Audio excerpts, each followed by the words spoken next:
नमस्कार। आज बात करेंगे उन बेचारे मुख्यमंत्रियों की जो अपने राज्य के महामहिमों से परेशान हैं। राज्यों में महामहिम यानी राज्यपाल का पद एक सजावटी पद होता है जिसके लिए संविधान में लिखा हुआ है कि वो राज्य सरकार यानी राज्य की कैबिनेट की सलाह पर काम करेगा। लेकिन अब इसमें थोड़ा बदलाव आ गया है। राज्यपाल उन्हीं राज्यों में कैबिनेट की सलाह पर काम करते हैं जहां भारतीय जनता पार्टी या केंद्र में सत्तारूढ़ दल का शासन है। जहां भी विपक्षी पार्टी की सरकार है वो सरकारें राजभवन से होने वाली गतिविधियों से परेशान हैं। कुछ राज्यों में तो अभी शांति मिल गई है, जैसे पश्चिम बंगाल में अभी कोई राज्यपाल नहीं है तो वहां ममता बनर्जी ने राहत की सांस ली है, या महाराष्ट्र में सरकार बदल गई है, अब शिवसेना के दूसरे एकनाथ शिंदे गुट की सरकार बन गई है बीजेपी के समर्थन से, तो वहां भी शांति है। नहीं तो उसके पहले जब तक उद्धव ठाकरे मुख्यमंत्री थे और महाविकास अघाड़ी की सरकार थी तो राज्यपाल भगत सिंह कोश्यारी के साथ उनका रोज का झगड़ा था। तो इसके बावजूद अभी कई ऐसे राज्य हैं जहां मुख्यमंत्री और चुनी हुई सरकारें जो हैं वो राज्यपाल और राजभवन से होने वाली गतिविधियों से परेशान हैं। तो आज उन मुख्यमंत्रियों के बारे में बात करेंगे, उन राज्यपालों के बारे में बात करेंगे। सबसे ताजा मामला पंजाब के मुख्यमंत्री भगवंत मान का है।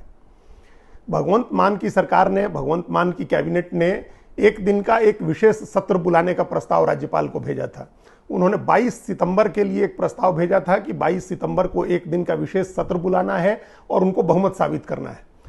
यह नियम है कि अगर कोई भी राज्य सरकार विशेष सत्र बुलाने का प्रस्ताव राज्यपाल को भेजती है तो उसका एक कारण बताना होगा, उसकी कोई वजह होनी चाहिए। अन्यथा बाकी जो 4 सत्र तय हैं वो अपने समय से होते हैं, हालांकि उसके लिए भी सिफारिश या प्रस्ताव कैबिनेट की तरफ से ही जाता है। तो विशेष सत्र का जो कारण था वो ये बताया गया कि बहुमत साबित करना है। हालांकि वो भी पूरी तरह से एक नाटक था, एक पॉलिटिकल स्टंट था जो आम आदमी पार्टी को करना था। आम आदमी पार्टी ने जबरदस्ती ये नैरेटिव बना रखा है कि बीजेपी ऑपरेशन लोटस चला रही है और उसकी सरकार गिराने की कोशिश कर रही है, जबकि ऐसी कहीं कोशिश जमीन पर होती नहीं दिख रही है।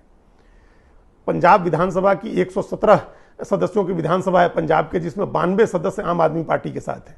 इसलिए सरकार के ऊपर कोई खतरा नहीं है या किसी ने सरकार के बहुमत पर कोई सवाल नहीं उठाया है। इसके बावजूद 8 दिन तक जर्मनी में बिताने के बाद वापस लौटते ही मुख्यमंत्री भगवंत मान ने कहा कि वो विशेष सत्र बुलाएंगे। इस तरह का एक विशेष सत्र दिल्ली में हुआ था और एक दिन का वो सत्र 5 दिन तक चलता रहा था और उन 5 दिनों में कोई विधायी काम नहीं हुआ था। विश्वास मत पेश किया था मुख्यमंत्री ने और उस पर एक चर्चा करानी थी और बाकी 4 दिन वहां नाटक चलते रहे।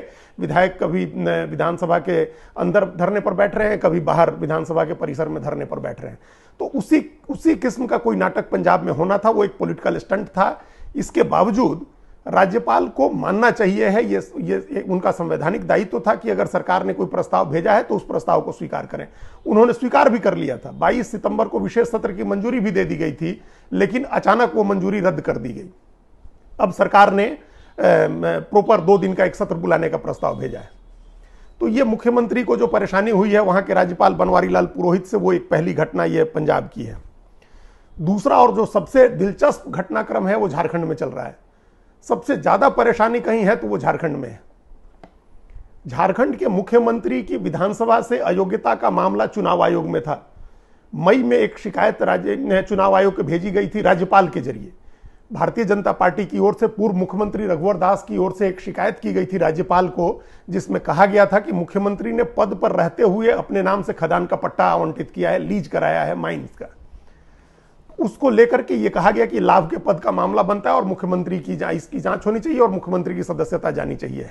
तो राज्यपाल ने वो शिकायत भेज दी चुनाव आयोग को और मई के बाद 3 महीने 4 महीने की सुनवाई के बाद फाइनली चुनाव आयोग ने 25 अगस्त को अपनी सिफारिश या अपनी रिपोर्ट राज्यपाल को भेज दी। राज्यपाल रमेश बैस को चुनाव आयोग की सिफारिश या चुनाव आयोग की रिपोर्ट मिल चुकी है। इसी तरह का मामला जैसा मुख्यमंत्री का मामला है वैसा ही मामला उनके अपने सगे भाई बसंत सोरेन का भी है जो दुमका से विधायक हैं। तो उनके बारे में भी चुनाव आयोग की सुनवाई हो चुकी है और रिपोर्ट राज्यपाल के पास है।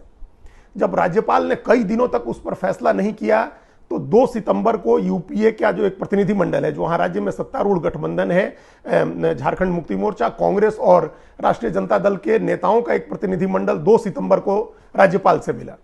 और राज्यपाल से इस बात की अपील की कि वो जल्दी से जल्दी इस मामले का निपटारा करें। जो चुनाव आयोग ने जो अपनी रिपोर्ट भेजी है उसको सार्वजनिक करें, उस पर जो भी कार्रवाई करनी है, अगर मुख्यमंत्री की सदस्यता खत्म करनी है, जो ये कहा जा रहा है कि नियम 192 सब क्लॉज 1 उसकी धारा 9 के तहत राज्य में मुख्यमंत्री की सदस्यता जानी है, अगर वो जानी है तो वो अनाउंस कर दें, राज्यपाल ये कह दें। ये यूपीए के प्रतिनिधिमंडल ने 2 सितंबर को कहा, जब 9 दिन हो गए थे और कोई कार्रवाई नहीं हुई थी। राज्यपाल ने उनको भरोसा दिलाया कि वो 1-2 दिन में या 2-3 दिन में ये अपना फैसला बता देंगे, सार्वजनिक कर देंगे। उसके अगले दिन राज्यपाल दिल्ली आ गए और मामला वापस स्थगित हो गया, वो उसी तरह से लंबित रहा उनके पास। फिर 16 सितंबर को मुख्यमंत्री ने स्वयं मुलाकात की राज्यपाल रमेश बैस से और उनको कहा कि वो उसकी कॉपी दे रिपोर्ट की, और या फिर उस रिपोर्ट को सार्वजनिक करें, उस आधार पर जो भी कार्रवाई करनी है करें, क्योंकि राज्य में अनिश्चितता का माहौल है, राजनीतिक अस्थिरता को बढ़ावा मिल रहा है। इस तरह से उनका आरोप है, यूपीए का आरोप है और मुख्यमंत्री का भी है कि अगर इस तरह की अनिश्चितता बना के रखी गई है, मुख्यमंत्री की विधानसभा की सदस्यता पर तलवार लटकाई गई है और इसकी वजह से भारतीय जनता पार्टी को विधायकों की खरीद फरोख्त का मौका मिल रहा है। इस तरह की कोशिश हो रही है कि कांग्रेस के विधायक तोड़ करके सरकार गिरा दी जाए या सरकार को अस्थिर किया जाए। और वो बार बार इस बात का हवाला भी दे रहे थे कि 3 विधायक कांग्रेस के नगद रुपए के साथ पकड़े गए थे और उसमें भारतीय जनता पार्टी के एक मुख्यमंत्री का नाम आया था कि उन्होंने पैसा दिया था। तो इस आधार पर 16 सितंबर को मुख्यमंत्री ने मिलकर के दोबारा, जब 2 सितंबर को प्रतिनिधिमंडल मिला और 16 सितंबर को मुख्यमंत्री मिले, इसके बावजूद जब राज्यपाल ने कोई फैसला नहीं किया तो एक मुख्यमंत्री ने अपने वकील के जरिए चुनाव आयोग को अप्रोच किया और कहा कि आप उसकी एक कॉपी दें। चुनाव आयोग ने भी कहा कि उसके और जो राज्यपाल के बीच में जो संवाद है, जो पत्राचार है, वो प्रिविलेज्ड है, वो नहीं दिया जा सकता है। तो मुख्यमंत्री यहां से वहां भाग रहे हैं, ये पता करने की कोशिश कर रहे हैं कि उनकी सदस्यता को लेकर के चुनाव आयोग ने क्या फैसला दिया है, तो गवर्नर क्यों नहीं वो सार्वजनिक कर रहे हैं।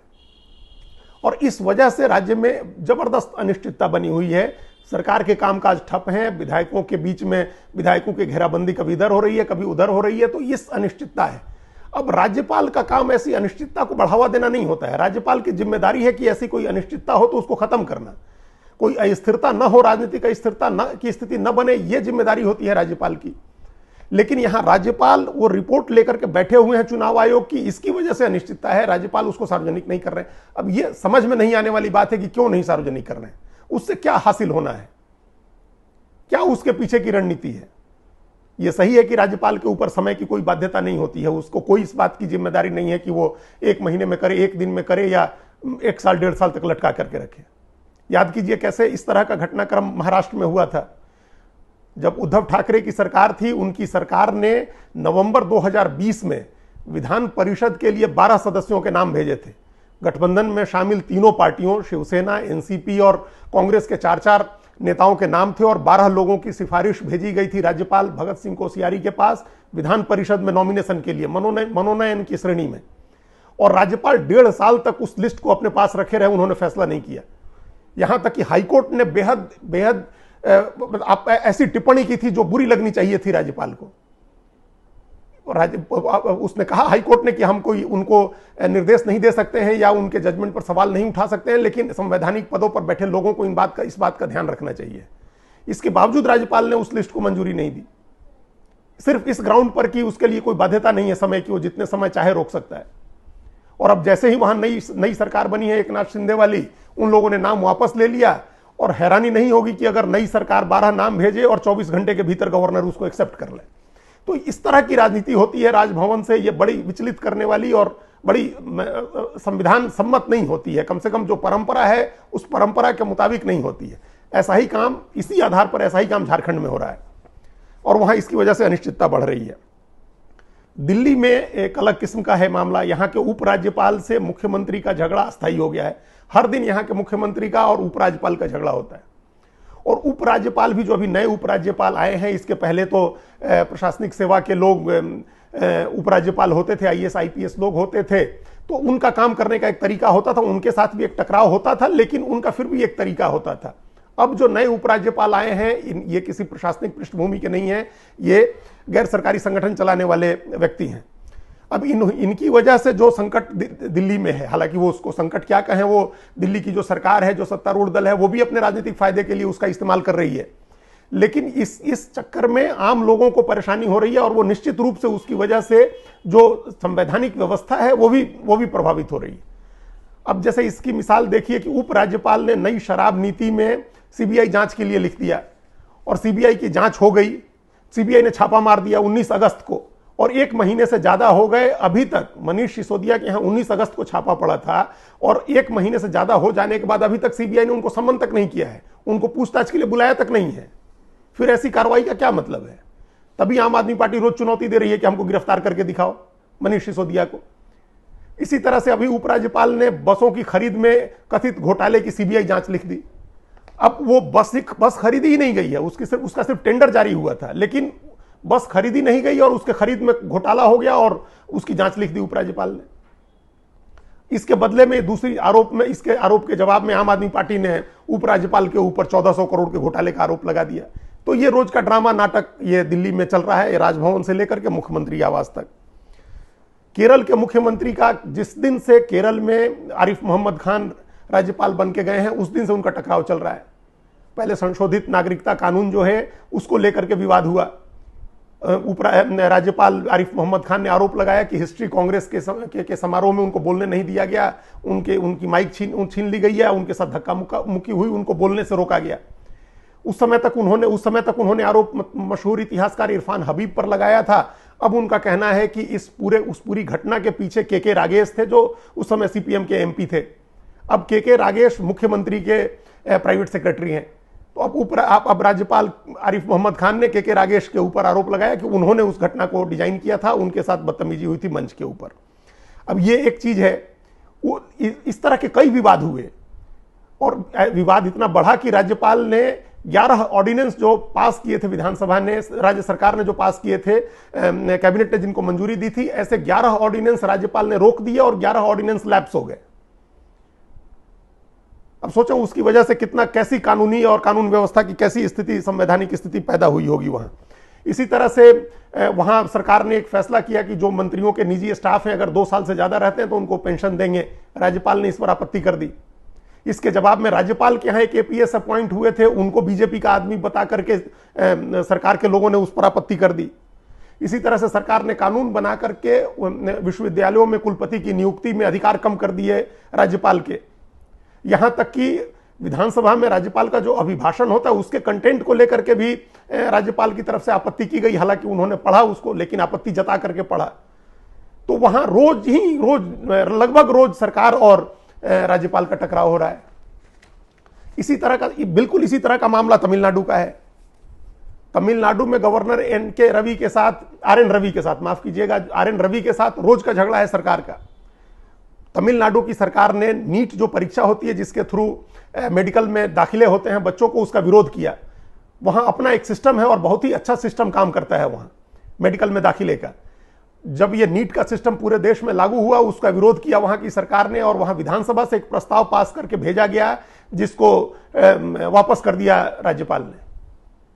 उसको मंजूरी नहीं दी राज्यपाल ने और इस पर इतना झगड़ा बढ़ा कि नए साल इस वर्ष तमिल न्यू ईयर था, उसके मौके पर राज्यपाल ने एट होम कार्यक्रम जो किया उसमें उसका बहिष्कार किया सरकार ने, मुख्यमंत्री और उनके पूरे मंत्रिमंडल ने। 21 विधेयक ऐसे 21 बिल जो विधानसभा से पास है, तमिलनाडु विधानसभा से, वो गवर्नर के यहां लंबित हैं और मुख्यमंत्री ने उसकी मांग की इसको पास करने की। वहां भी केरल की तरह कानून बना करके और राज्यपाल को कुलपतियों की नियुक्ति में उनके अधिकार कम किए गए हैं, क्योंकि ये आरोप है सरकारों के कि कुलपतियों की नियुक्ति में मनमानी होती है। तो ये कम से कम अभी इतने राज्य हैं, पंजाब से लेकर के राजधानी दिल्ली तक और तमिलनाडु केरल से लेकर झारखंड तक। अभी पश्चिम बंगाल और महाराष्ट्र में शांति हो गई है, लेकिन इन 5 राज्यों में अभी मुख्यमंत्री बुरी तरह से परेशान हैं राज्यपालों की वजह से। तो ये इस बात का ध्यान रखना चाहिए है कि राजभवन को राजनीतिक गतिविधियों का केंद्र नहीं बनाना चाहिए, या कोई भी ऐसा काम नहीं होना चाहिए राजभवन से जिसका कोई भी पार्टी, चाहे सत्तारूढ़ दल हो या विपक्ष हो, उसका राजनीतिक इस्तेमाल न करे। इससे संविधान की व्यवस्था भी बिगड़ती है और जो परंपरा राजनीतिक बनी हुई है वो भी बिगड़ती है। इसका ध्यान रखना चाहिए हमेशा। नहीं तो ये माहौल जो अभी बन रहा है पिछले कुछ दिनों से कि राजभवन क्यों होने चाहिए, ये गुलामी का प्रतीक नहीं है क्या? जब अंग्रेज के राज में गवर्नर होते थे उसकी तरह के गवर्नर हैं, क्यों नहीं इसको खत्म कर दिया जाए? तो ये चीजें बढ़ेंगी, लोगों के मन में, लोगों के दिल दिमाग में भी ये चीजें आएंगी। इसलिए अच्छा है कि इसको पहले रोका जाए और संविधान सम्मत तरीके से काम हो। धन्यवाद।